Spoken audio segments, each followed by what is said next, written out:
E sempre que falamos na figura de Jesus, gostamos de lembrar do Jesus apresentado pela doutrina espírita, que é esse mestre grandioso, um grande educador das almas em evolução no planeta terreno. Ele nos conduz, acompanha o nosso processo evolutivo há milhões de anos. Conhece cada um de nós, as nossas potencialidades, as nossas forças, mas também as nossas fraquezas, os nossos deslizes, aqueles pontos que nós precisamos de aprimorar e aquelas deficiências que nós temos que nos desfazer delas. E pensar dessa perspectiva espírita na figura de Jesus é imaginá-lo da altura da sua evolução espiritual. Nós não podemos comparar Jesus ao nosso acanhado patamar espiritual e psicológico, porque Jesus não cabe dentro de nós. Seria como colocar o mar num copo d'água. A estrutura espiritual do Cristo é superior a qualquer coisa que nós possamos conceber.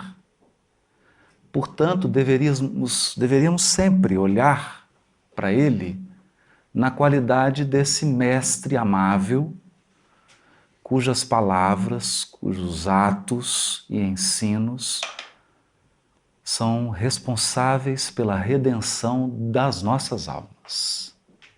É nessa qualidade de estrela condutora dos nossos destinos espirituais que Jesus deveria sempre ser buscado, e não apenas numa procura superficial, humana, querendo catalogá-lo ou compará-lo às nossas deficiências e fraquezas. Nesse sentido, toda vez que falamos em Jesus como médico, é natural que pensemos nas curas realizadas por ele. E de fato, por onde Jesus andou, sempre foi procurado por pessoas doentes, criaturas que estavam enfrentando amplos sofrimentos.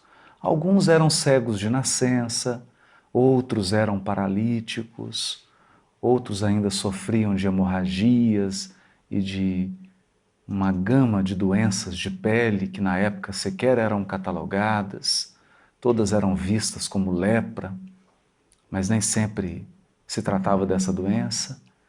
E Jesus sempre tinha aquela palavra de carinho, aquele seu magnetismo poderosíssimo e ao mesmo tempo afetuoso, acolhedor, e muitas vezes as pessoas saíam da sua presença sentindo-se curadas fisicamente. O certo é que muitos dos que foram fisicamente curados por Jesus voltaram a adoecer. Muitos deles. Porque a base da doença não estava no corpo físico. E aquele processo inicial feito pelo Cristo de suporte magnético espiritual para a criatura pudesse superar a doença física não pôde ser mantido por aquela mente, e ela então voltava para os mesmos padrões de sentimento, para os mesmos padrões de pensamento e, como consequência natural, voltava a apresentar os mesmos sintomas físicos. É também certo dizer que alguns conseguiram efetuar um processo de renovação espiritual genuína, conseguiram fixar a mensagem de Jesus, mudar completamente o rumo da sua vida, da sua evolução espiritual e se conservaram saudáveis. Mas 100%. Todas as pessoas que foram curadas por Jesus morreram. Porque a morte é um caminho natural da existência física. Emmanuel nos diz que o reino dos céus não vem com aparências exteriores, Porque os olhos humanos só podem contemplar o que está morto ou o que vai morrer. Tudo que nós enxergamos está num processo que se encaminha para a morte.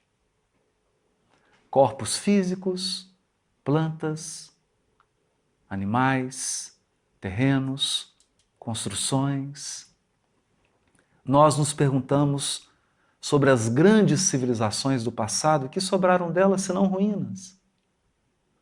Nós nos perguntamos sobre os grandes vultos do passado. Todos passaram pelos umbrais da morte. Todos tiveram que passar pela transição do túmulo. Então, nada no mundo físico, nada é permanente. A característica principal da vida física é a impermanência. Durante um tempo, nós estamos com algumas pessoas. Durante um tempo, nós temos um corpo físico.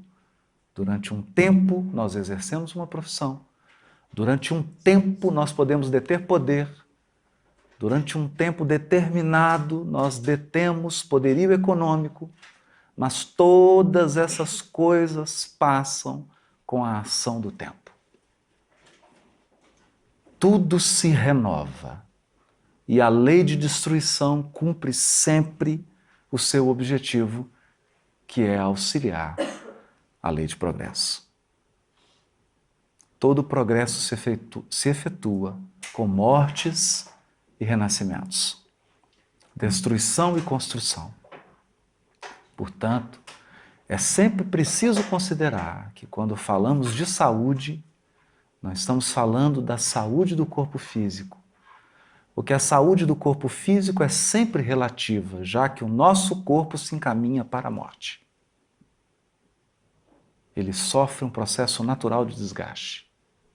É da natureza do corpo físico acabar, desgastar-se, até que ele não tenha mais forças e liberte o espírito para novos ângulos do seu desenvolvimento espiritual.